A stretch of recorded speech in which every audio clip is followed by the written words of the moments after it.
രാഹുൽ മാങ്കൂട്ടത്തിനെതിരായ രണ്ടാമത്തെ പരാതി ജി പൂങ്കുഴലിയുടെ നേതൃത്വത്തിലുള്ള പ്രത്യേക സംഘം അന്വേഷിക്കും. പരാതി നൽകിയ യുവതിയുടെ മൊഴി ഉടൻ രേഖപ്പെടുത്തും. അതിജീവിതയെ അധിക്ഷേപിച്ച കേസിൽ രാഹുൽ ഈശ്വറിന്റെ ജാമ്യാപേക്ഷയിൽ കോടതി നാളെയും വാദം കേൾക്കും.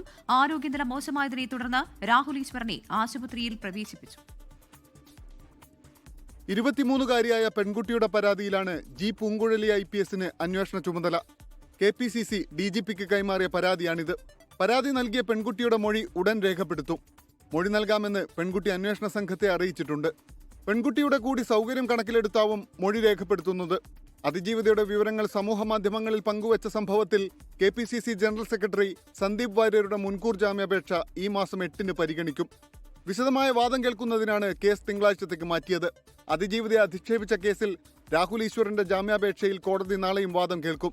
യൂട്യൂബ് വീഡിയോയിലൂടെ FIR വായിക്കുക മാത്രമാണ് ചെയ്തതെന്ന് രാഹുലിന്റെ അഭിഭാഷകൻ കോടതിയെ അറിയിച്ചു. സ്ത്രീകൾക്കെതിരെയുള്ള കേസുകളുടെ FIR എങ്ങനെ പബ്ലിക് ഡോക്യുമെന്റ് ആകുമെന്ന് കോടതി ചോദിച്ചു. 24 തിരുവനന്തപുരം. ലോകത്തെവിടെയായാലും ഏത് സമയത്തും 24 വാർത്തകളും ഓഗ്മെന്റഡ് റിയാലിറ്റി പാക്കേജുകളും എക്സ്പ്ലെയിനറുകളും വിശദമായി കാണാൻ ഞങ്ങളുടെ യൂട്യൂബ് ചാനൽ നിങ്ങൾക്ക് സബ്സ്ക്രൈബ് ചെയ്യാം.